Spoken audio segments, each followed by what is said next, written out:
What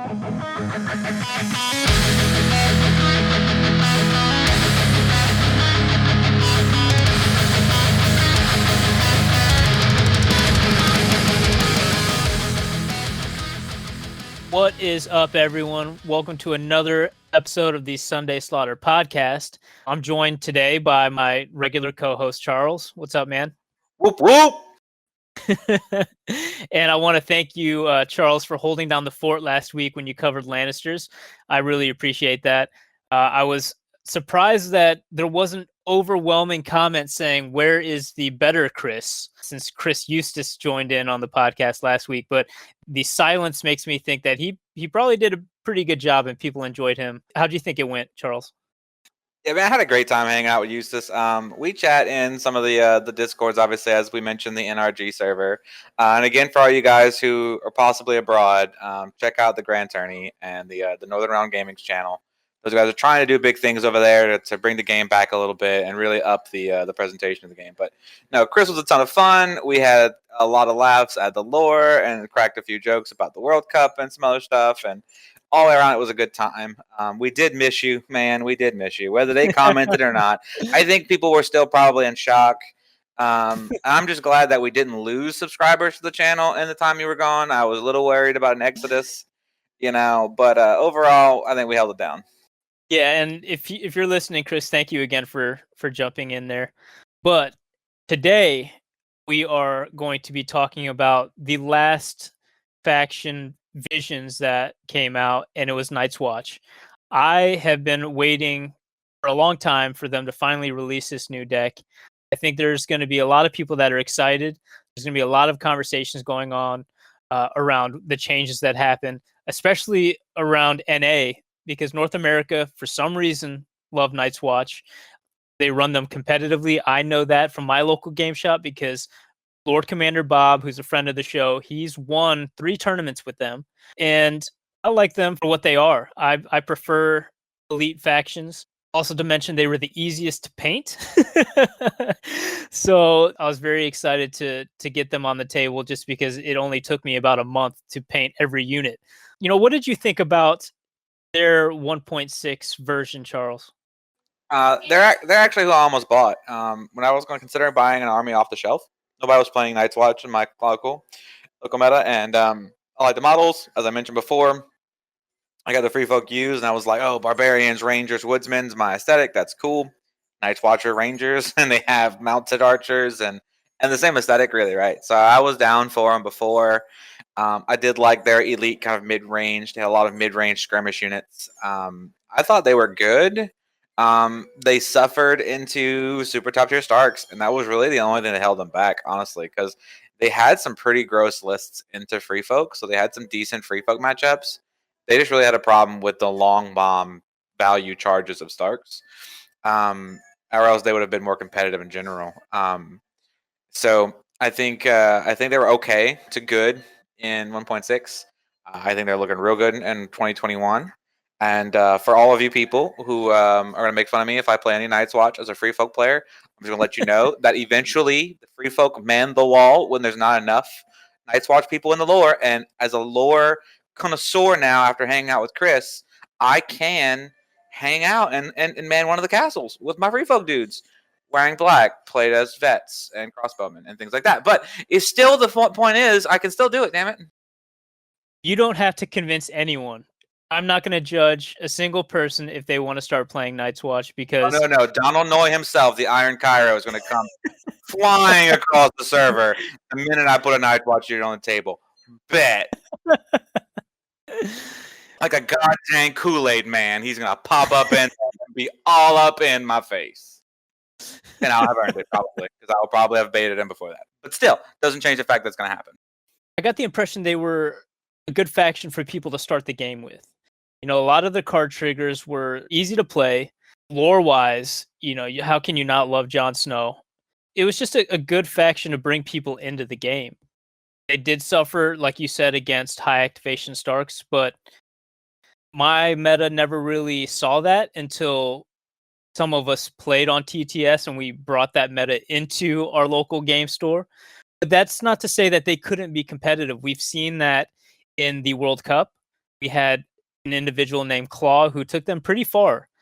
And that's just another testament to the skill of the player and how well you know the faction. Another shout out to Griffin, because Griffin sort of has his own patented tracker spam list that he likes to bring that I've played against, and it is a very, very nasty list. I think we're going to see a lot of changes with how people are going to build lists, because we'll get into the units in a little bit and how the point cost changed, how some of the units were buffed, how one unit in particular I think was nerfed. But let's just get right into the deck and get our thoughts on that. So first card here, we have the Sword in the Darkness, one of the milestone cards of the Night's Watch deck. But this new version says when a friendly unit is performing a melee attack before rolling attack dice, if the defender has not activated this round, they become panicked and vulnerable. If the attacker is a Night's Watch unit, attach this card to that unit until the end of the game. While attached, this unit's melee attacks gain +1 attack dice. So right off the bat, before we get into the actual card text of this particular card, we're going to notice that there are no longer kickers for these vows. They just go on a Night's Watch unit, they stay there, and then you get that benefit. Sword in the Darkness in 1.6 was a very, very aggressive card. You could likely one-shot units with it. Now we are seeing, I wouldn't say a toned-down version. It's just different. What do you think about this card? It's just a little bit more in line with the damage curve they were going for. Because, I mean, it's literally just, in some ways, it's better.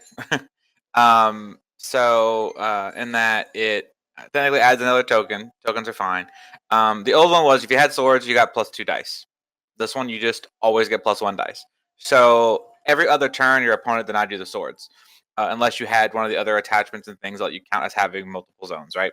So straight up, it's more consistent now than it once was. So I actually think in some ways, especially for players who in the top tier, when opponents knew how to keep you off your swords, and now with new Varus, where you get punished for taking swords at certain times because of the way the Varus trigger works, this is actually a little more flexible, the new one. So I'm gonna call it a side grade. It has a little bit lower of a ceiling technically, but it's more consistent on average and less punishable. So I think this is a solid side grade for what it was. I don't think it's really lost value or much tempo for the Night's Watch player. Cool. All right, let's move on to the next card, the Fire That Burns Against the Cold. When a friendly unit is performing a morale test after rolling dice, that unit may reroll any dice from this test. While attached, each time this unit gains a condition token, it may suffer 2 wounds, -1 for each of its destroyed ranks. If it does, remove that token.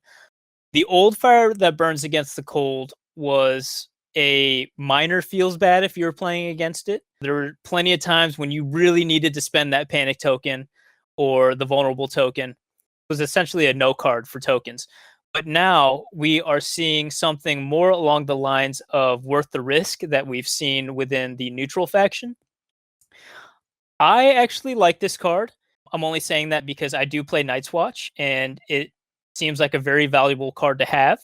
But does Night's Watch need more damage mitigation? Like these, I feel like Night's Watch players are not going to die. Between their attachments, their commander attachments we've seen, Jor, things like that, we're going to see universally 5 morale. They are going to be the morale skew faction, even more so than, say, Targs, which we saw had a lot of morale 5. They didn't have tricks to then supplement that morale even further. Night's Watch legit are going to be we play a morale game where we stack positive morale values, right? So, and then what's not in this Visions, but something we have seen is Corrin attachment, where if he's the last unit, if the unit will be destroyed and he's in it, you make a morale test. You can play this. You can just pass the test. And if you pass it, the unit doesn't die. It stays on 1 wound core and stays in the unit. We think there's a little bit of FAQ on whether or not he still leaves and triggers or whatnot. But Right. that mess aside, we're gonna just glaze over that. The community's talked down to death. Corrin's order still triggers. This card is still playable, and Corrin's drawback is that you get condition tokens on your last rank. you don't suffer any damage and you don't get the tokens. So this card, when attached to Corrin's unit, creates a loop that makes it much more likely that it just continues to fire and that unit just does not die. So this is, if we see more types of mechanics like that in Night's Watch, even if it's not like a resurrection-ish don't die mechanic, but we see some hardcore, like the downside was supposed to be tokens, this card's going to combo with things. So regardless, it's good in lists without Corrin. We don't know if you're able to afford him, but if you can make room for him, this card's going to see a multiplier in value to the player. So it can be bonkers, but otherwise it's just pretty solid. Right. Yeah, the synergy that it has with the Corn attachment, it almost seems as though they had this card in mind when they were designing Corrin, or vice versa, because the condition token effect, I feel like, doesn't really make sense for vulnerable or panicked. Suffering 2 wounds is like, okay, we're already seeing a lot of units that are hitting on 4+ anyway. So I personally think that for weakened tokens, maybe. I could see you suffering 2 wounds for a weakened token, or removing it.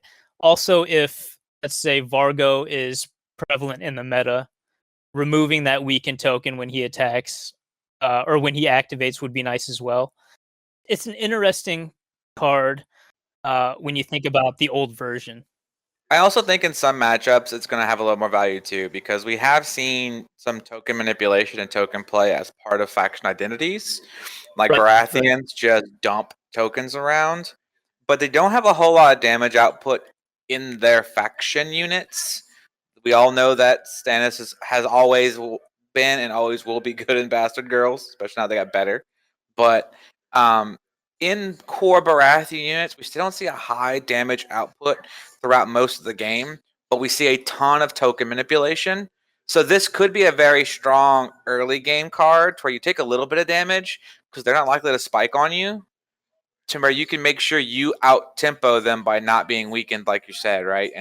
And mitigating the risk of, I know in 2 wounds I can be still at a certain rank level, where if I take 3 I go down a rank, right? So you're going to do the math in your head, of what's optimal for your attack output, and then you're going to take those wounds accordingly because it becomes a known value you can solve, and then you can punish your opponent by still being up on tempo with your offensive units. But again, that's going to be very matchup specific and very board state specific, because it depends on their list. So that's why I said this is like a B-ish card, but then you put certain circumstances, it suddenly becomes an A card, right? Super niche card, and I'll be interested to see how top tier players really push this card when they play it. All right, moving on to the Shields of the Realms of Men. This was the card when I was going through the visions where I was like, wow, this is ridiculous. So it says when an enemy is performing an attack after rolling defense dice, target the defender. They may reroll any defense dice. And then when you attach it, each time this unit is attacked after rolling defense dice, it blocks +1 hit. Strictly better, in my opinion. This is so crazy. Going back to, it's like a reverse vulnerable token.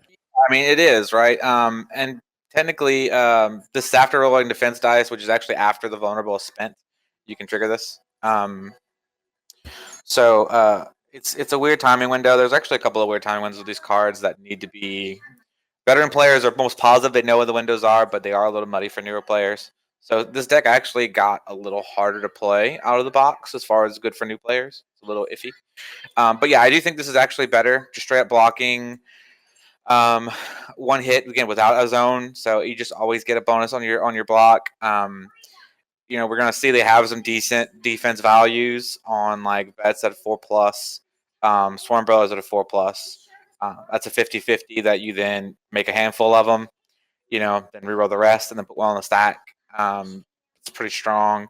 And then we haven't seen like Donald's cards. If they've changed at all, like he might be able to make something a little more defensive with his cards. Like this card, I think, is going to also get better when we get more reveals, but it's already very good, and it's probably a mild upgrade to what it was. At the very least, again, inconsistency. Removing that zone stipulation is a big deal. So I think it's very good. It's a very good card. I mean, it's just crazy to think about how good this card was before, and then how they decided to buff it like this. Yeah, I mean, not much to say about it. It's pretty strong in this faction. So let's move on to the next card, the Watcher on the Wall. After a friendly unit is attacked, target one friendly combat unit other than the defender. That unit pivots, then shifts 2 inches. If this unit is a Night's Watch unit, attach this card to that unit till the end of the game. While attached, this unit gains +1 movement and may reroll any charge distance dice. Well, this was a card to watch out for. Strictly better than diversion tactics. Somehow I knew you were going to say that. Oh, man.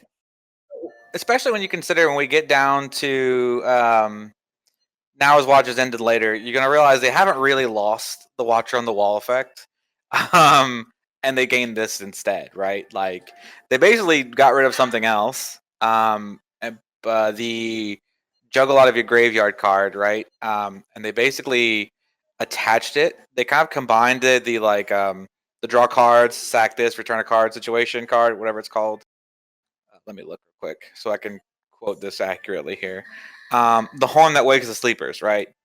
They basically got rid of the effects of the Horn That Wakes the Sleeper and created a hybrid of Now as Watchers Ended and the Watcher on the Wall and these two cards.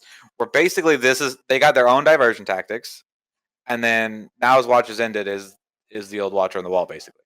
Right. So with the card recycle attached to it, to be honest, also. So like they got a more efficient engine in those two cards. So the big takeaway for me on this one, which is huge, is that Night's Watch are already fairly fast. 5 base speeds, like you had speed 6 on the hunters, but like 5 across the board. Not a very slow army, right in the middle. This is a permanent +1 movement and may reroll any charge distance dice. So it's just a speed 6 infantry that could reroll any charge distance dice. That's huge.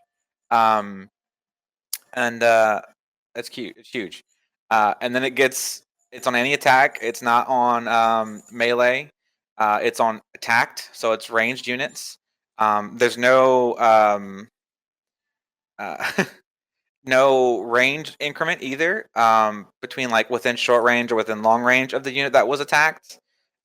They get the best parts of a maneuver, which is a pivot and then some movement of any kind to close the gap, and then a permanent speed buff and reroll charges. Like, yeah, all right. So this card is strictly better than diversion tactics for a couple of reasons. For folks who want to know why I said that, jokingly or not jokingly, this triggers on any attack, not just melee attacks. The friendly unit does not have to be within long or short range. It's just any unit other than the defender. It gets the best part of the maneuver, which is the pivot, and then any distance, and then a permanent speed buff.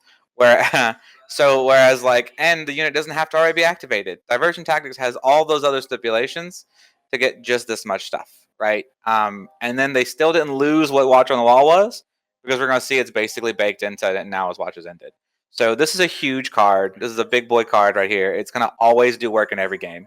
It's just good. It's just an A tier card. Good. It would have been A tier even if it didn't have the reroll any charge distance dice. I feel like just giving the +1 movement makes this a great card, but then you add that to the end of it. I mean, that's freaking big. That's so big. Yeah, like laughs at like Targs who played an entire edition basically with I get to stack +1 movements for a turn, or maybe a round, right? And this is just a permanent +1. Oh, so ridiculous. Like, that card is depressing, honestly, legit. Not supposed to compare across factions, but like you see what could have been, right? Like you just see what could have been. It's just like being told all your friends get Happy Meals and your mom brings you a ham sandwich to the soccer game, right? Like all your friends get fries, burgers, and a toy, and you get lunch meat and white bread. Like, here we go. You don't even get mayonnaise and mustard, man. You just get dry ass lunch meat and bread. Well, maybe the argument is for the past year your mom gave you cake, and then it's time for the other kids to meetings, and I have to just be on the bench. Let's see how it is. All right, let's move on to the next card. So we have the Light That Brings the Dawn. One thing to note is this is the card that replaced Horn That Wakes the Sleeper. When a friendly unit is performing a melee attack before rolling attack dice, this attack may reroll any misses while attached. When attacking enemies with more remaining ranks, this unit's attacks roll their highest attack die value. Solid. Another aggressive offensive card.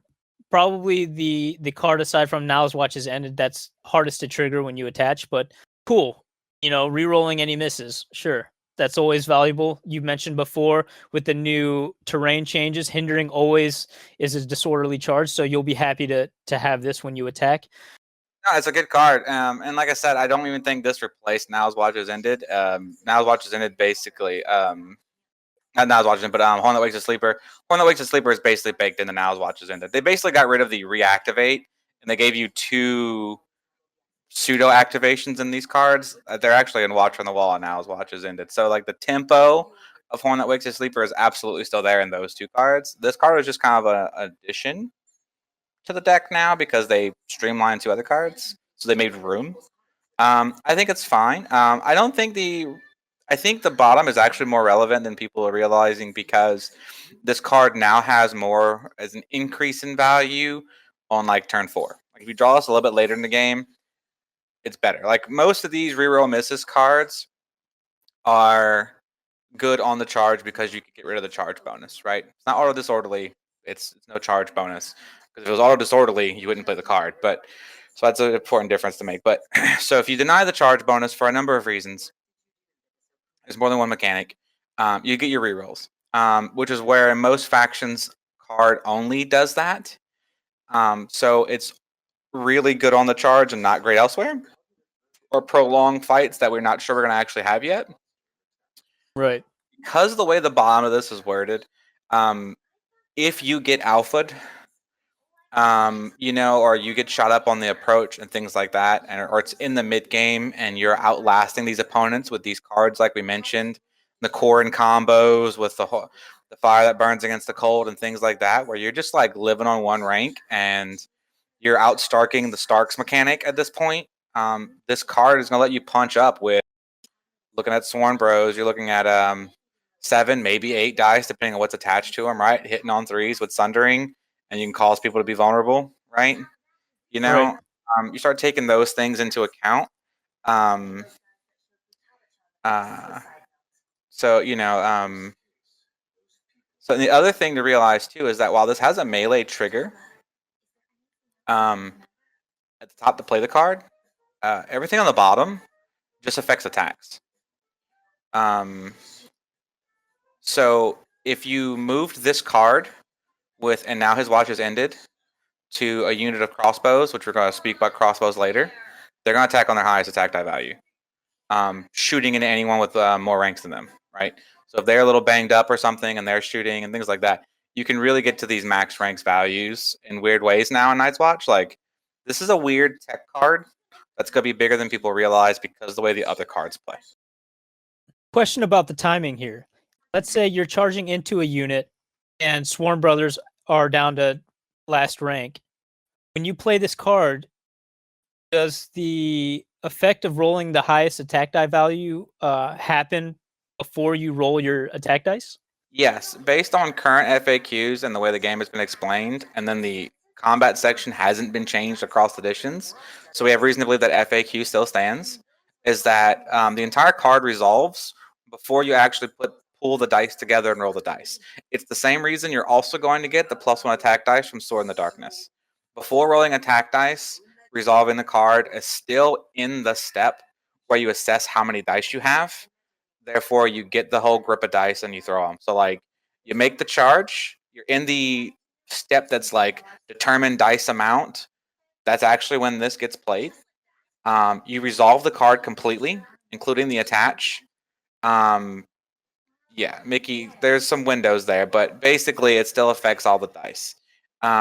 There's a lot of debate in the discords, but as it stands with the FAQ from 1.6 and the fact that the wording in the rulebook hasn't actually changed in that section from 1.6 to 2021, you have reason to believe the FAQ still stands and that you're going to get these bonuses on that initial attack.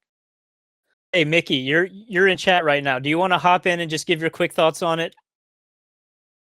I'm pretty sure people have heard my opinions on this enough. Yeah, it's a good card. I mean, the weird FAQ thing and the discussion point about it is really weird because without going into really rules discussion on it, the FAQ actually trumps the way the rules are written. And there's obvious, like, if you read the discussion, like, there's this whole determine attack die step, which doesn't really make any sense anymore. You don't really need it, which is fine. Like, that's how they've ruled it in the FAQs. That's not an issue. But yeah, it's just a bit weird. But the card's good. The card's really good. The card's really, really good. I look forward to playing Night's Watch. Yeah. Whoa, you heard it here, folks. he's coming down south. Well, yeah, thanks for that, Mickey. Let's talk about. Whoa. Free Folk's game plan was always just to move in, right? We were always moving in. We climbed the wall to get there. Hang on. It was never to join the watch. It was just to make it beyond the wall. Like we weren't gonna steal all the nice black cloaks we found when we got there. All right. Or we just tell sort of promises and stuff. Like it's not even the same thing. All right, I'm calling it now. Free Folk is getting a Jon Snow commander, and it's going to solve all your problems. No, I'm gonna have Carlo program it where what I can do is I can list my faction as Free Folk on tournaments, and then load Night's Watch lists. All right, let's continue on here. So we have probably the worst card in the deck. I'm just kidding. This card is super strong. So we have Take the Black. When an enemy unit is destroyed, target one friendly Night's Watch infantry unit in short range. That unit restores 4 wounds. You may take 1 infantry attachment from the destroyed enemy and attach it to that unit. Okay, so no longer rolling the D3 plus 1. You're just straight up getting 4 wounds back. And then, you don't get to choose between the heal and stealing the attachment. You can do both. Then again, we may not see attachments in 1.7. I'm still not seeing a reason to take them unless, of course, if you have the opportunity to take the commander. Yeah, why wouldn't you? But strictly the heal, I mean, what can Night's Watch not do at this point? They have offensive gas, they've got defense within the new shields card, and then you got heal. This card is frustrating again. If there was ever an improved opposite of a card, this is the improved opposite of Tactical Regroup. Tactical Regroup says move one of your attachments from one of your back row units and hurt yourself to heal up a front row unit for up to 4 wounds. Regroup and Reform. Sorry, that's Tactical Regroup. Regroup and Reform. My mistake. Tactical Regroup was the old Rob card. But Regroup and Reform. And so I'm gonna do that. I'm gonna hurt my raiders in the back that I got this free attachment in. I'm gonna throw them in the front so I can get this like better unit, one of my more valuable units. Let's say it's Followers of Bone, and they're a little beat up, but like they're still pretty potent, and they're gonna go in there and they're gonna do some work. And it's a couple of turns past that, and Night's Watch are gonna heal 4 wounds and take my dope attachment. They're gonna literally do what I did, but without hurting. They're gonna hurt my unit to do it. And I'm down a unit, 4 wounds in the back, and now they have my attachment. I agree with you. I don't know how much attachment play we're gonna see if in the first few months you see a bunch of people trying to play attachments. People are gonna play things like Drogo. They're already playing Night's Watch. They're gonna play Vargo. And things like if Ygritte still has Assassinate or something, they're gonna play her. They're gonna go out and they're gonna go hunting attachments. And then when that becomes a feels bad, they're going to stop doing it. People are going to stop running them. And then eventually you're going to see those guys fall back a little bit. But they always can get commanders. So they're always going to be like in one list just in case you brought an attachment heavy list. And they're going to feast on that, right? This card also annoys me because not only did they remove the D3, which cool. Carl from West Coast Bannerman, we love Carl. He wanted to see as many D3 single die rolls removed as possible. I actually agree with that. In most cases, it's not a healthier design. Adding more randomization and more tables is not a healthy design. We've complained about GW and all their random tables for decades now, and I meant it then and I mean it now. But why not make it 3 wounds, which was the average of a D3 plus 1? Instead, they gave them 4 wounds. They cannot fail to heal up a full rank when they kill a unit. They cannot fail to heal 1 full rank when they kill a unit. And possibly take something as valuable as a commander attachment, which are supposed to all be better now. This card is huge, and it's gonna upset a lot of players. Like games are gonna get tilted real quick when you miscalculate by a half inch or so, and you get jacked up. You know, and your unit gets jacked up, and you lose your commander earlier than you intended to on like a turn 3. And then not only that, but the unit you were trying to kill with your commander is gonna heal 4 wounds and just take him. Like it's gonna feel awful. Right. Oh yeah, especially if you combine this with the light that brings the dawn. You know, you're charging in with a unit that's almost dead, rolling your highest attack die value. Let's say they're going in on a raider unit to sprinkle a little salt on the wound. Take the black, heal up a full rank, and then gain the attachment as well. Yeah, or not even just that, right? Like, let's say it's even like a Great Axes or a Stark Sworn Swords unit. That's like you want to keep them at like that 2-ish, wound range, that like 7-ish wound range, right? That sweet spot. They kind of math out with the way the cards work. And then you just get picked up by a spike, right? And then they heal 4, and you just lost your unit, Or let's say Great John still hurts the unit he's in, right? And his whole mechanic is he gets all these values, but he's burning hot and he's running a unit. They're just going to be better at it than you because they can heal more than you can with him in a unit. They can just not die from stuff. Like, they're going to be better at playing Great John than you when they steal him. And the other thing is, like, it doesn't even have to go into the unit that killed them. It's any unit within short range. And it's not based on, and again, also not based on any type of attack. So it's like, when we get down to their ranged units, which are really good, you can just start sniping people and healing your frontliners up, right? Like, it's gonna be a lot. It's gonna be a good time to be a Night's Watch player. I'm not angry about it. It's about celebrating Night's Watch. But my goodness, is it gonna be some heartburn when these get on the table?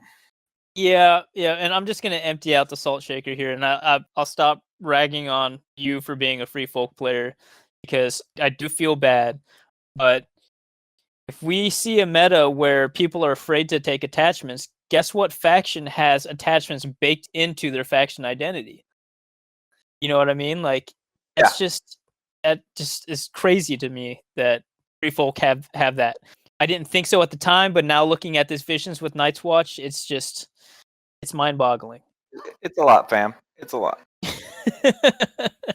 Just hold back the tears. We're almost done with the deck here. So last card, Now's Watch is ended.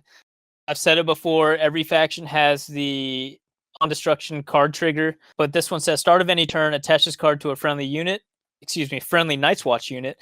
While attached, when another friendly Night's Watch unit is destroyed, you may discard this card. If you do, move one friendly attached tactics card from that unit to this unit. This unit then performs one attack, maneuver, or march action. You did mention that this is sort of not really the replacement, but they've combined a few cards within this one. One being Horn That Wakes a Sleeper, and the other being the old Watcher on the Wall. Yeah. So crazy that this exists now, just because you get the best of both worlds. It would have been great if it was just the maneuver or march action, but you can now make a free attack. That's insane to me. What do you think about this card? I think it's one of the stronger ones that we've seen as far as the on destruction effect. Yeah, for a while I thought Targs was the strongest one because it only took one token to do their thing, and it was just like a permanent buff, right? And it still might be over the course of a longer game, but if the game is still roughly decided between turn 3 and turn 4, and the rest is just kind of resolution rounds, then this card outpaces it in most cases. And yeah, basically that's what I was mentioning by like not only is it like Watcher on the Wall, but even to say like where is it? And now his watch is ended because you get the attack action. It's basically a free activation. Everything but a charge is an option. So it's right in between all those cards. So they kind of just combined them here, and you still get to move a new another card over, right? So like not only does that happen, but like it could be a surprise if any one of these other a shields comes over. Another one of these now watches ended, so you can chain them, right? You can actually kind of chain them. To where a unit might get 3 activations if 2 units die in the round, basically, right? Like there's a weird system right here that this can be an engine unto itself. And yeah, it's crazy. And another thing, this is really big. I wasn't gonna go down the Free Folk route, but so Free Folk also are the only faction that don't have an attachment card. That's true. And we're Yes. also a unit that has quote unquote disposable horde units, and we don't get a way to get value when they die. That's it. We can endless hoard them back, I guess, if they died. Is the balancing mechanic to that, really? So it's like another card that kind of just kicks you in the teeth here. This card's fantastic for anyone playing Night's Watch. It's a great card. Yeah, I'm seeing combos here with, you sack Ghost on some stakes. If your Ranger Hunters are already engaged, you make that free attack. If you haven't used your order yet, you retreat and then shoot. So insane abilities here that we've seen throughout these cards. Yeah. Because that's the other thing. It is worth noting that, like, versus the Stark players deck, right? The Starks decks, very specifically, their triggers was non-solos, basically, right? They made sure you couldn't sack a wolf on the stakes. This is not worded that way. Well, let's get into this unit discussion here. Starting off with the Swarm Brothers, 7 points. That's going to be a pattern that we see continuing on with this discussion here. But the Swarm Brothers now have an attack profile of still 3+ to hit, but a 7/5/4. They are a 4 defense still, but they got a morale buff at a 5+. Again, another pattern that we'll see with some of these units. They now have an order, martial training. When this unit is performing a melee attack, before rolling attack dice, this attack may reroll any attack dice, and the defender becomes vulnerable. And they still maintain Sundering. List building is going to be interesting. I think they are still the elite faction, even though we'll see that some of these units got a point increase. Without getting too far ahead, I think that veterans are more efficient and more likely to survive attacks, but dishing out tokens is also another great thing to have. The buff to morale, I mean, sure. Who's gonna not like that? The only reason why I may still field this is because I don't own 2 Veterans of the Watch. I own 3 Swarm Brothers. I mean, what do you think about this as a future Night's Watch player? Solid unit. They're going to be in, if you need a dedicated armor cracking list for some reason, where you just feel like your vets aren't getting there, they're going to be an option. And it's possible that they're a good home for an attachment later on that, puts a little more oomph in something. Like say you get a commander that, adds vicious or something to the unit, right? Or some panic damage morale situation to spike damage. Being able to consistently get your wound in, since you don't have access to precision on any of your units native right now, though you can always bring Jaqen. Hagar, you might run them in that, but they're really, I do agree with you that I think they're going to get outpaced by a few units we're going to see here because crossbows kept sundering and crossbows got better. So I do think that you're going to see a lot of like vets and then crossbows versus sworn swords. But Sworn Brothers, but I do think you might see like a 1 vet, 1 Sworn Brothers, 1 crossbow rig if you really need to see like a dedicated armor list. But outside of that, I don't think they're going to be nowhere near as popular as they previously were. Cool. Let's move on to Ranger Trackers here. Points. So there's 7 points now rather than 6. Maintaining the 6 movement. They have recurve bow, which is an attack short range, 3+ to hit, 7/5. They have the short sword, hitting on 5s now and not 4s. At a 6/4 at second and first rank. We have 5 defense, 5 morale, so they also got the buff to morale. I think we're going to see all the units here have 5 morale. They also kept Mark Target, which is start a friendly turn, target 1 enemy in line of sight in long range. They become vulnerable. And they also gained Pathfinder, which is very strange to me. Pathfinder seems like something that would be great on a unit that would like to charge. This unit hitting on 5s is not something you'd want in combat. I feel like this is the the only thing I see within this Visions that got nerfed, but I could be talking a little ahead of myself because we haven't seen what the Watch Marshal does. No, they definitely got nerfed. The vulnerable token is a little less important right now, and that we have Sworn Brothers put out vulnerable tokens. You got Sword in the Darkness puts out vulnerable tokens. So you got access to vulnerable. You got a good bit of access to Sundering. The Pathfinder is interesting because it could be cool in like a builder list where you throw in terrain out there and you might be blocking yourself in. So you need a flexible unit to get around to objectives and not hurt yourself. Could be a thing, but outside of very niche stuff like that, niche stuff, I don't think they're gonna be again as popular as they used to be.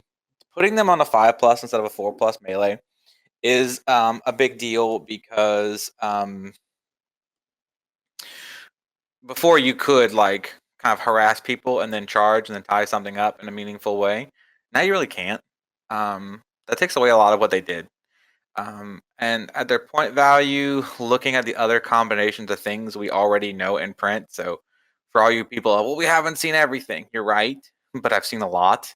And it's going to be really hard to justify 7-point ranger trackers and possibly a 2 or 3-point attachment, bring them to 9 or 10 points with a martial attachment compared to a 10-point cross builder crossbowman with a watch captain in it. It's going to be really, really, really hard to beat that. So I don't think on a competitive level, they're going to see a ton of play right now unless something really opens them up. Maybe a Cav commander or something cool. Or a commander that does something for them specifically because the ranger keyword becomes important. We have had those rumors of like Benjin and stuff that was like loaded in the app at one point, and we both saw some keywords. So if something like that does come out, they could get a lot better. If the keywords matter, they are clearly setting up for keywords to matter in Night's Watch. With we'll see later on that the builder affiliation for Awful is down there, and we know we have Ranger affiliation stuff already. So at the moment, they'll probably be shelved by competitive players, but they are still super cool looking models. So I do think you'll see them in your local metas, but I don't think you'll see them in like upper tier TTS play or anything right now. Yeah, I think the 7-point cost is really the kicker here. They're going to be really tough to field because before at 6 points, they were a good unit to have because a unit that could harass your enemy in the flanks, just popping off shots at the beginning of the round, taking swords. It was a disruption unit. And with Mark Target, they were just a huge pain to deal with. But now, yeah, I see less of a reason to bring them. And we'll see that with some of the units that we'll talk about now. So let's move on to the Veterans of the Watch. Crazy that they got discounted. They're now 7 points. They are now hitting on 3+ with the attack profile of 7, 6, 5. They also are at a 5 morale, and we see a 4 defense, no longer a 3. But that's okay because we see that they have agile, which means enemies suffer -1 to hit when attacking this unit, and they also get counter strike. Each time this unit is attacked with a melee attack, for each miss, the attacker suffers 1 hit. What we're seeing here is some skirmishers decided to join the watch. They removed their insane clown posse makeup, and they got serious. No one's saying you can't paint crazy insane clown posse makeup on your veterans, Chris. When you buy that second box, I saw your mummer's paint job. You should totally do it. Dude, don't tempt me with a good time because that is a great idea. I think I may do that. Yeah, or go full like 40K apothecaries. Just do like the white skull, like just like charcoal paint with the white skull over the face. For they're still painting they're still doing war paint, but it's still very like grim, dark, edgy, edgelord Night's Watch. I'm into that. I like that. Mickey just posted a photo or a gif of mimes in the chat. It's probably going to end up looking more like a mime. Let's face it. But all right, to get serious here, we're going to see a lot more veterans in this meta. It's crazy again that they're 7 points. I was able to finally try out skirmishers in a 1.7 battle report against Bob. Spoiler alert. I'll come out with that video in a few weeks, but skirmishers were extremely sticky with those keywords. We're definitely going to see the same thing with vets because they're better at a 4+ defense, and they hit harder. These units that are hitting on 3+, they're going to see spots in people's lists. So great place for a commander bunker, objective holder. I think they're great, honestly. So I also yeah. So they're good. They're better than mummers. We already said mummers are going to be a very popular unit. This -1 to hit is huge. -1 to be hit from ranged and melee versus this attack profile and this defensive stat line is huge. Passive damage on the Counter Strike. Combine that with the new shields where they always just block 1 is going to be a big deal as well. And then if you look at their attack profile on their 2nd and 3rd ranks, they throw 1 more dice than Sworn Brothers. Which for the most part, against like 4 up morale, 4 and up, right? Fairly average morale and up, keeps pace with Sundering, statistically, pretty close. So you're not gonna have a big fall off in output versus Sworn Brothers either.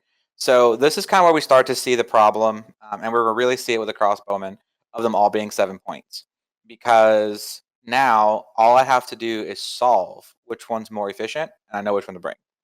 Because at this point, they're the same speed, they're roughly the same attack output, and veterans are more survivable. So they're going to stay in the game doing those things longer than Sworn Brothers. I'm going to prioritize veterans over Sworn Brothers, unless I very specifically need the order on Sworn Brothers. So you're going to start to see the clutter here at the 7-point slot is going to start to push units out of the conversation, because it becomes, why not just bring another vets? Why not just bring vets? Why not just bring crossbows? Right. And that's what's really going to happen to Sworn Brothers and Ranger Trackers when we get up down here. But veterans look great for people who want to run vets. Brett's beloved 2 vets list is going to be huge. So shout out to him. He's got him fully painted, I know, so he's going to have a good time. But veterans look very, very strong at 7 points. All right, moving on to builder crossbowmen. They still have the crossbow at a 3+ to hit, 7/7/4. Short sword 4+. I think that's a buff. Correct me if I'm wrong. I think they were 5 to hit before. Nope, they were 4. Okay. Yeah, I never attacked with melee with them. A buff to morale. Crazy. Ranged units generally had at least 7 up morale, but with a pattern of 5+, again, crazy. They have the order ready, aim, release. It's no longer ready, aim, fire. I wonder why they decided to change the wording there. But if you release a crossbow bolt, you don't fire them.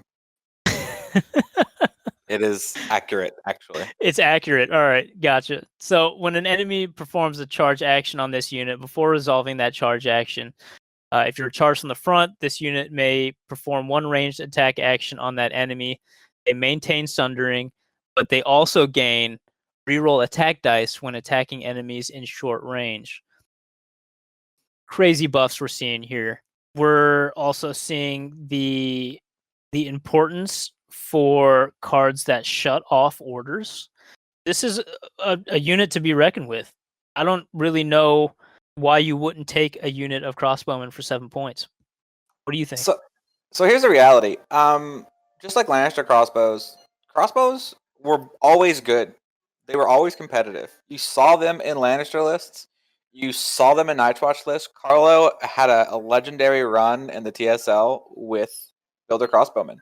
And Pipar, or Pipar, how else say his name, but they saw play in competitive play. You had crossbowmen in major TTS and local game store events all the time, and they got a buff. And let's count the ways they got buffed, by the way. There's more than we even caught, right? So the morale buff is huge. Morale 5 is ridiculous for a long-ranged unit, right?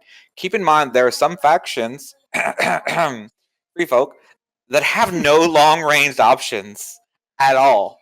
I can't even take Stormcrow archers, okay? But so they actually got buffed on the crossbow at the attack profile because it's 4 on the last rank and not 3. So it's 3+. It was 3+, 7/7/4 3. Now it's 7/7/4. Right. The melee profile is down. The melee profile went down. So they traded their 6/5/4. they were 653.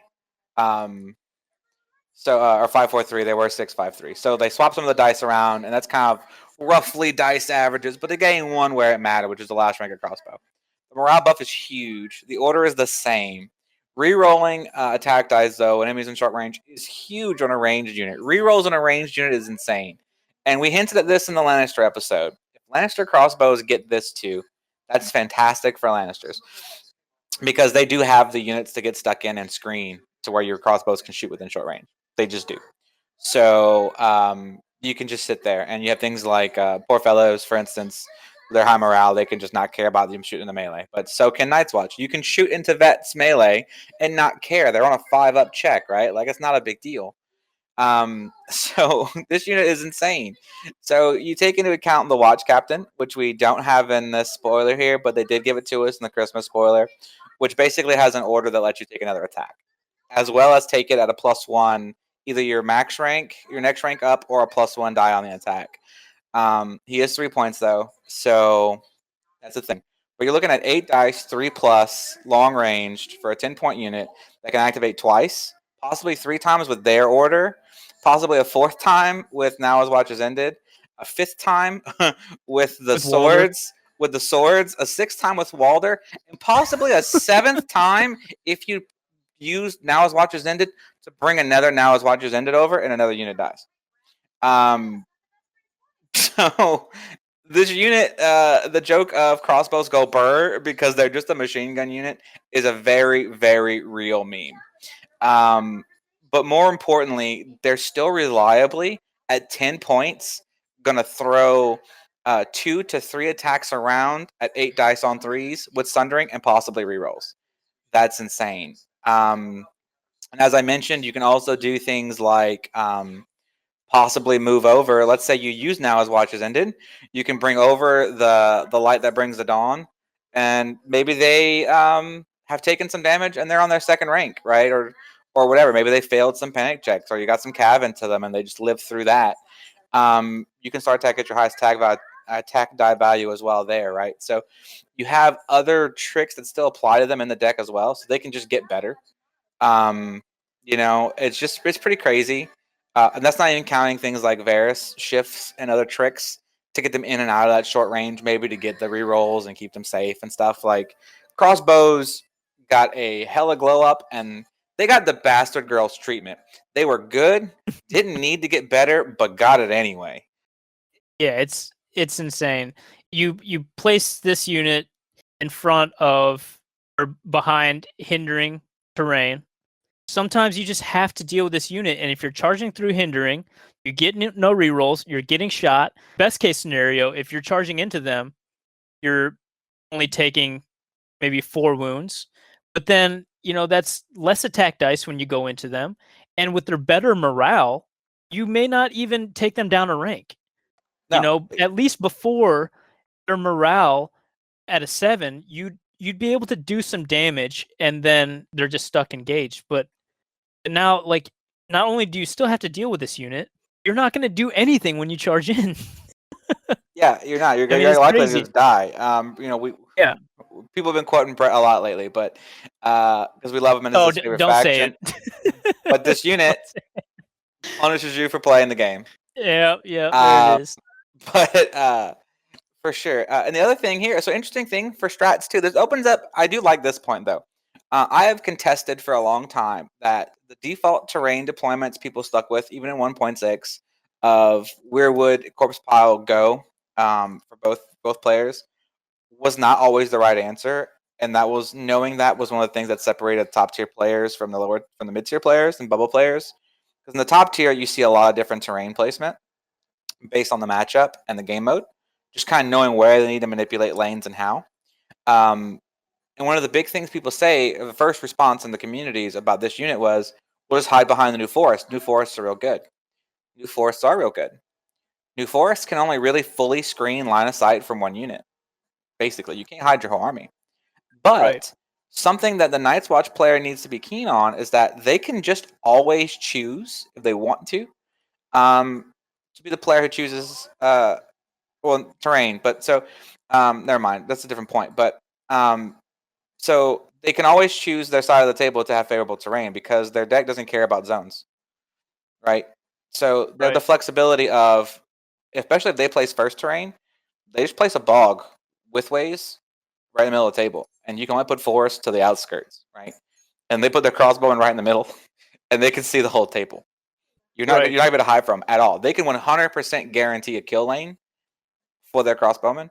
Or if you do manage to manipulate the table in such a way with one forest, they can kill the other forest 100% with the deployment rules.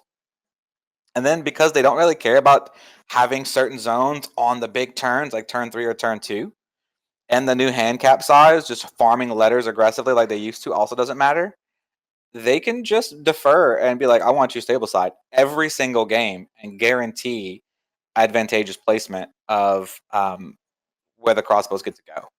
So it's going to be really, really hard to deny value if you can't like just straight up get Cav or something into them and wreck them.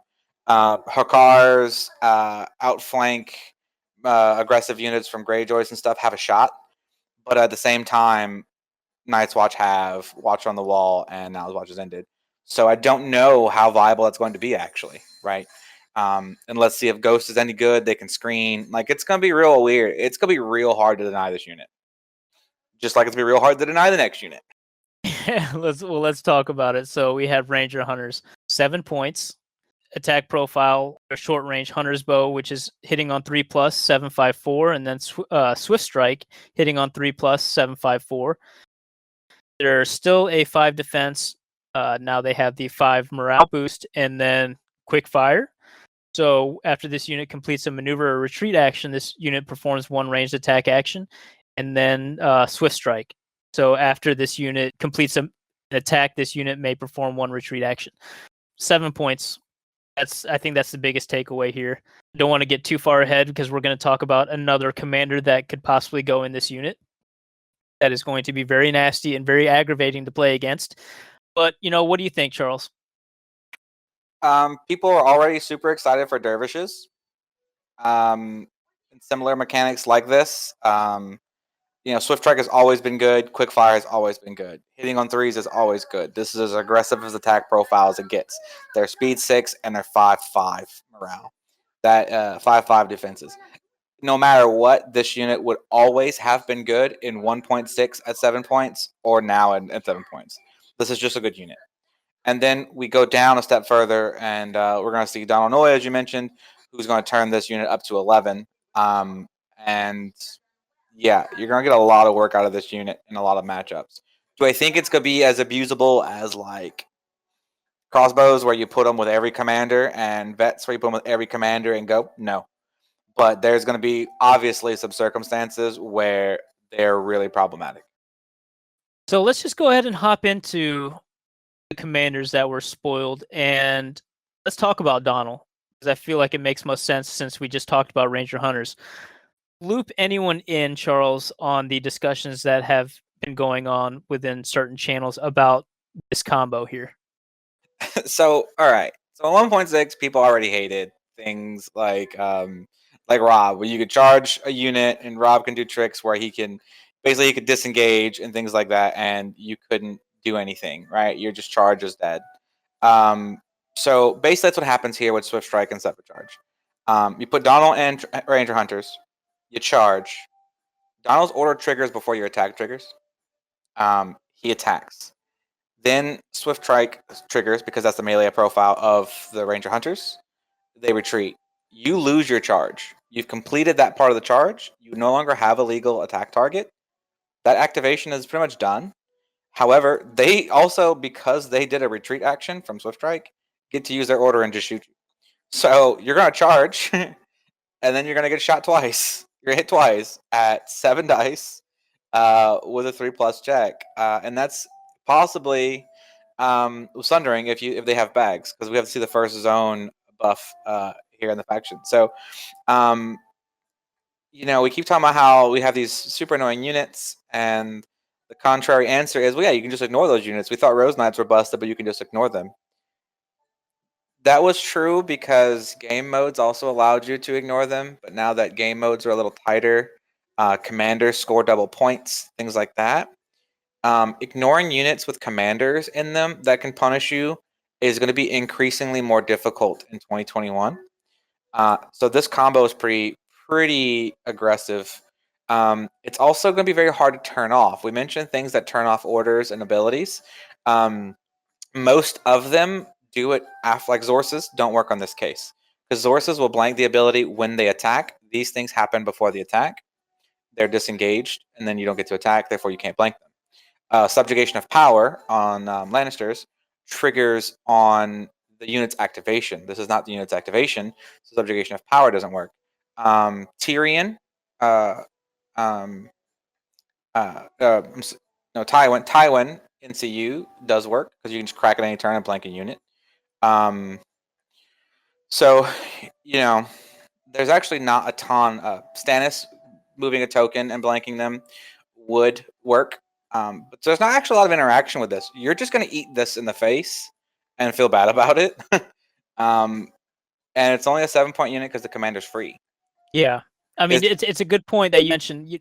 Before, you could just ignore certain units that had abilities that you knew were going to have to, that you knew that were going to pop off. But with the game modes now, when you think about Dance with Dragons and Feast for Crows, you can't allow a commander just to sit on a token. Game of Thrones, you can't do it. You're right. Again, right. All of them now pretty much give you multiple points for a commander. You just can't. Right. Well, especially for game modes where you have moving tokens, where sure you attack in, but then they're just going to retreat with it. They carry it with them. You know what I mean? Like Dance with Dragons is Donald's going to shine in that game mode for sure. One thing about Donald, I remember in our Sunday Slaughter Discord, we were discussing things that we would have liked to see changed within the faction. Donald, I always wanted to make him work, but I felt like a commander should never have a zone kicker. We still see a zone kicker, but that's not the problem with with his. Yeah, it's a reverse problem now. Right, like that's just like extra. Sure, great. Your hunters are gonna have sundering. That's awesome if you have the bags, but it's the set for charge that makes this combo broken. Yeah. I have a feeling we're gonna see a nerf happen after it's gonna be interesting to see that, right? Because so this is an example of a unit. Same thing when we say things like Howlin' and Mummers and stuff. Those are examples of units that made Walder popular because you didn't have to think about it too hard. That was your default Walder target. You did it every turn. It worked. Doesn't happen anymore. So you have to figure out how to play around this. And that does not mean there's not a solution. You can play around it. It's just going to be very hard to play around as we understand the game. Something big reveal and some player may unlock the perfect way to get around it, and we'll all learn from it, and then you'll see it everywhere because that's how the meta is homogenized right now. And that'll be cool. It'll be rough, though, and I don't think it's going to happen right away. So it's going to be rough for a while, especially if his cards are any good. If his cards are any good. But right now, as a lot of people are saying, like Carlo made the joke, but he wasn't that joking, neither did Mickey, is that on Turning Grounds, on Stats Chat on YouTube, if you go to Song of Ice and Fire Stats on YouTube, they talk about it today, Monday, they would totally take this combo with 3 blank cards because you could just pitch them to get the core tactics cards because the core tactics cards are good enough. Right? If you had 3 dead cards from your commander, you'd be happy with the 7 cards up here and that unit. You'd play it every day, right? Like, and you would be fine with it, and you'd probably win a lot of games. So it's gonna be a lot. And again, another thing too about the avoidance thing. I love New Varys, but I'm also gonna hate New Varys. So when you try to play around a unit, you do things clever, like use the maneuver zone to change your angles, your vectors, to kind of get to the side, change your facing with that maneuver to give you a charge to something behind them or kind of to the side of them. But with Walder, when you do that, he's just going to shift this unit back in your line of sight and block you with it. Oh, so you mean Varys? Yeah, Varys. I'm sorry, New Varys. Yeah. So it's like he's just going to get them in your way again. Plus, they have other maneuver cards, right? Like, so they're going to be really hard to get away from. Because you also don't, if you ignore them, you also don't want to just get charged and shot by them, by the way. Like, if this is their last activation or second to last activation, and you ignored it, they're just going to charge you, retreat, and shoot you. You're still taking, all these dice. and their 5 morale means they don't care about shooting in the melee. So like this is gonna be a hard unit to ignore because it's not like they're pillow fisted.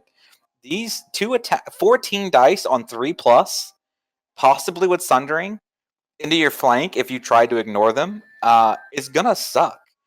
Like it's gonna hurt. So how much of that can you ignore reliably?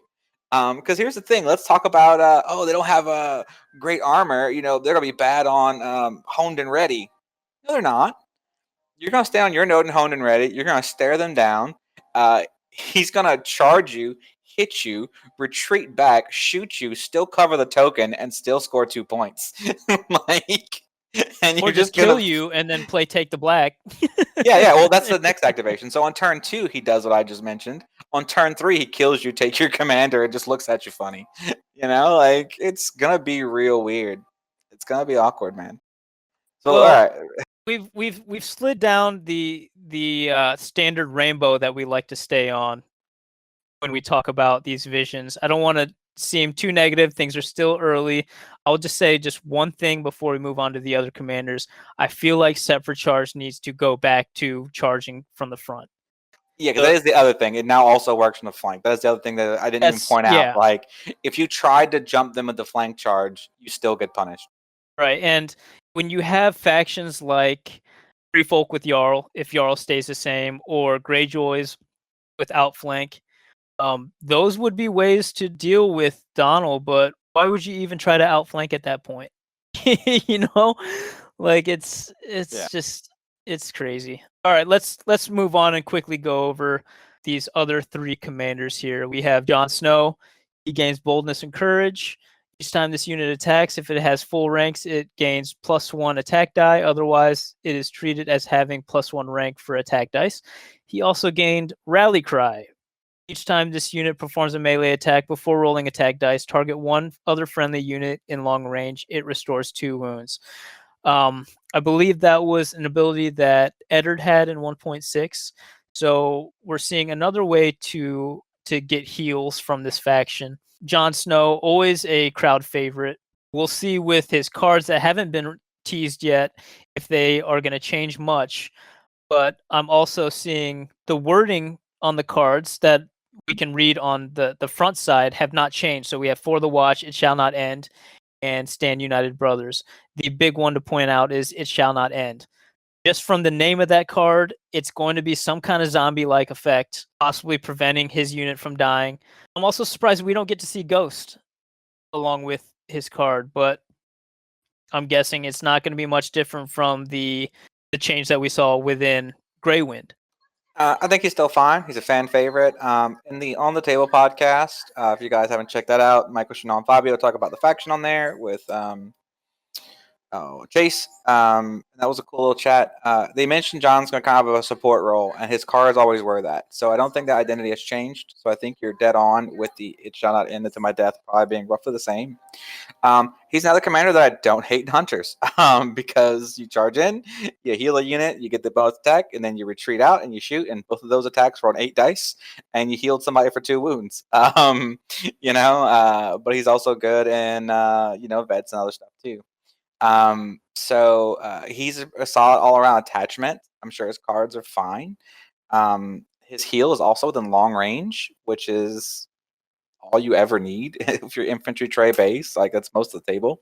So already a very flexible commander. So you can wait and see what units have not come out yet that we haven't seen, any new units in the future. He's going to fit right in there because of the future proofing of boldness and courage. So I think he's going to continue to be a staple in Night's Watch, especially in the fandom, because he doesn't look bad, right? He looks solid. So he'll be a fan favorite for sure still. Maybe not competitive if his cards are too supporty, but looking at the output of these units, I don't think it matters. So you could really support these units to a win, right? Like undying crossbowmen, undying vets, undying hunters is going to be a real problem. So I think John will be fine. All right, let's move on to Alistair Thorne here. So in 1.6, I believe he was the second highest ranked commander. And we're seeing a change. Well, he still got vicious in this iteration, but now he has Prey on Fear. Each time an enemy engaged with this unit fails a panic test, this unit restores 2 wounds. So he lost the ability to... Oh, I'm sorry. No, I'm thinking of his attachment version. His attachment version said that you can kill any model in this unit to pass the panic test, but I believe we're probably going to see that within Price of Failure as one of his commander cards. He was always powerful because, I think mostly because of his commander's ability. I believe it was, he got buffs for attacking weaker units. So if you're attacking a unit with 2 ranks, I think he got +1 to hit. And then I forget what the other stipulation was. He also had really, really strong commander cards. I think that his commander cards need to be really, really strong to overshadow Donald Noye at this point. Yeah, so I think so too. Price of Failure is already spoiled. I think another commander has it, but it's basically the old Weeper version, which is, if I'm not mistaken, is everything hits but misses do a wound. For some reason I thought it was kill any model in this unit and it passes. No. You're thinking of make an example or whatever it was. I forget. Price of Failure is it's Balon Greyjoy has it. I'll go double check the wording real quick because I'm already on the page. Yeah, that's what it was. Balon has, yeah. So Price of Failure is when a friendly unit is performing an attack before attack dice are rolled. All attack dice automatically hit for this attack. For each roll that would have missed, the attacker suffers 1 wound. But you're hitting at 3 pluses across your faction, so like that is super valuable in an army like this. Like it was already pretty good in Weeper, right? And like in Free Folk, I played them in Elo events, right? And I'm hitting on 4s with Raiders, right? And I was just taking wounds left and right, but it didn't matter because getting those hits to stick really mattered. So when you're hitting on 3s and you got access to rerolls and stuff like that, but you're just getting max hits every time, it's still a very good card. It's probably be a better card in his deck than it is others. Pathetic Attempt was a bit of a gotcha in the past. We'll have to see what it does, seeing their flaws. It's interesting. His commander attachment is pretty good. Vicious, Prey on Fear. He can add a lot of sustain to something like Sworn Brothers if you feel like you really just need a more offensive output. Sundering, Vicious, Vulnerable, Attack rerolls, Heal 2 wounds. Could be a thing. But again, I still think it's probably just better in vets and just giving them 3+ attacks. 7 dice, 3+ attacks. They're hard to kill. They heal 2 wounds if you fail with their vicious attack. Like it's probably still just better if you math it out. So I think he's going to be solid again if a Pathetic Attempt is useful and whatever seeing their flaws ends up being is useful. I don't know if he's going to outshine the machine that I think Donald's going to be, but another very playable commander as far as the actual attachment card goes. And we know Price of Failure is at least a playable commander card. So solid enough card. Awesome. And then we're going to close out with Awful Yarwick. So we're seeing his field commander version, because we're no longer seeing NCU commanders, but he has hardened. So it says each time an enemy performs an attack on this unit, after rolling defense dice, this unit blocks +1 hit and an additional +1 hit for each of its destroyed ranks. And then it also has Spotter, which we saw in his attachment version. When attacking enemies in long range of this unit, friendly war machines may reroll any attack dice. And then he also has the affiliation Builder. So whatever unit he's in, it's a Builder unit. We have not seen any war machines yet, but I know that there's plenty of people in the Sunday Slaughter Discord that are dying to see what war machines do. I am worried. Do Night's Watch need more toys to make their opponents cry? You know what I mean? Yeah. So, Builder affiliation is innate. Builder keywords are going to matter. I imagine probably for rapid construction, maybe he gets a card that does what the senior builder for 1.6 does as a card, where he throws terrain out there, which could be cool. But yeah, that defense hardened is a really good defensive ability in a bunch of units that are already hard to kill. Again, you're looking at stacking it with shields, right? You're looking at straight up 2 auto defenses, right? Auto blocks, pausable additionals, maybe 3 if you lose 1 rank. 3 auto blocks if you only lost 1 rank, by the way. That's almost a full rank's worth of defense if you have shields and him in a unit on any unit in the faction. By the way. So you're like, oh, he's a war machine. Doesn't have to be. That's insane. Like he's getting a max D3 at 2 ranks on, I don't know, vets that are gonna swing with 6 dice again, right? And you're never gonna kill veterans with half these commanders. They're gonna be so hard to kill. It's gonna be ridiculous. And honestly, I am terrified of what war machines look like, because either A, they're gonna be super impressive because they're competing with crossbowmen, or they're gonna be super depressing because they can't beat crossbowmen, because crossbowmen are that good. But I will say this, for people who are wondering about visions going forward, they have said on the OTTG podcast that they're going to do more visions. And they even threw a shout out to the community on the YouTube channel to go in the comments and comment on what you would like to see them cover in the next visions. Carl of West Coast Bannerman is dying to see his stone throwers and scorpions. Legit dying. And he deserves nice things as the resident hype man for pretty much anything right now, because he's in a pretty happy place. So do me a solid and go in the comments on that video. I don't even care if you watch it, and just request war machines and like giants and just big smashy things. So that wins the vote, and visions shows things that Carl could be excited about, because I want him to have nice things. All right, let's do some closing thoughts here. I'm not gonna keep it long. I am excited because I have a fully painted army. I'm also worried for my opponents because there's so many tools that we just see from this visions that can make this faction strong. And, I don't want to beat a dead horse, but we haven't seen commander cards. We haven't seen war machines. We haven't seen conscripts. We haven't seen their NCUs. So they can only get better from here. You know what I mean? Like, I feel like they're setting the bar for what a competitive faction can look like. I would play these guys right now today with Jaqen, Varys, and even Walder, and not care about anything else, and be fine, and probably be quite competitive. So you're right; it only goes up, because even if it stays the same, who cares? Because it can't go down. Nothing can make them worse. This is fieldable. This is winnable games. This is things are within reach.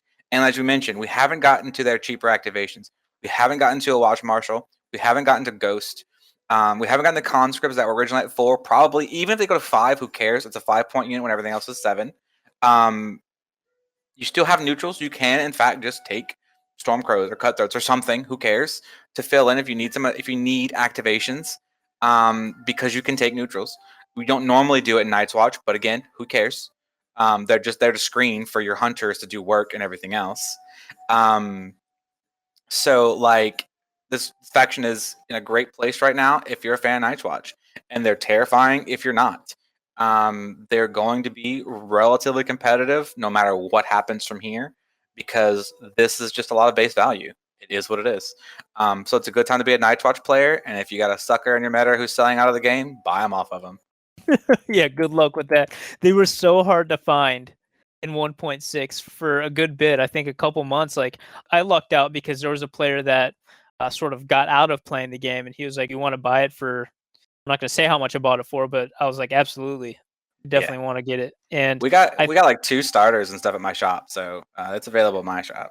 We're definitely going to have a future episode where we're going to discuss what units are smart buys right now that all the factions have been spoiled, but that'll probably be in a few weeks, because next week we are going to cover the Slaughterhouse Rules tournament that just finished up. So closing out the show, I want to give a shout out to Dave from Small Council Radio, because he will be featured in the next battle report. I just so happened to be in the Chicago area, and Dave was kind enough to meet me at a local game shop there. So stay tuned for that, because he will be announcing the winner of the Cave Dweller Savages box. We put out a request for list submissions for that battle report, and the one that he chose got to win that unit box. So stay tuned for that. I'm also traveling to Indianapolis this weekend for the quote-unquote Adepticon that Brett has been promoting all over social media. So I hope to film a couple of matches there. I am going to be bringing Starks. I can hear some of the boos all the way from Cleveland right now from our listeners. But yeah, that's going to be the official last hurrah for competitive 1.6 for me. Charles, do you have any closing shout outs? Yeah, no, big shout out to my man Griffin. He was our team captain for TSL and also for the Slaughterhouse Cup. He did a pretty good job staying in touch with the team and you and getting us lined up for the Slaughterhouse event. It's not easy herding cats and being a team leader, and I don't think that's something he's kind of used to, but he stepped into that role early on, and I think he really owned it. So shout outs to that. And also shout outs to the subscribers on the YouTube channel. Sunday Slaughter is approaching 1,000 subscribers rapidly. I think you're in the back 50 now. So Yeah, that's a pretty big milestone for you. So shout out to all those guys. Tell your friends, hide your kids, hide your wives. We're approaching 1K. We may have to work out something cool with Chris. I got some goodies here. We might be able to do something for when we hit 1,000 subscribers. What do you think? Yeah, definitely. I would like to do something special for that. It's been a crazy couple of weeks, but now that things have settled down, I definitely want to start looking into other ways to give back to the community. We've done a lot I'm trying to do a lot for the patrons, but I definitely want to do something for that because you're right. It is a huge milestone. I got to keep up with George from 3 Sales because that dude is skyrocketing with his subs and I'm stuck below 1,000. So we got to do something about that. We need to do a competition. Work out of the day or something with you and the muscles from your game store. Stovetop in chat says OnlyFans. Yeah, I'm gonna have to think about that. Yeah. Sorry, chat. All right. So my last shout out, as always, goes out to my patrons. Thank you guys so much for your support. We're wrapping up the XP campaign. So along with the giveaway that we are doing with Dave from Small Council Radio, I'm also going to be giving away a unit box to the person that won the XP campaign. If you guys are patrons, don't forget, if you're a Sworn Sword or a Liege Lord, you can always go to our Discord and check the XP standings there. We're going to be starting up a new campaign with 1.7 battle reports, so stay tuned for that. A lot of exciting things coming. So thank you to my patrons.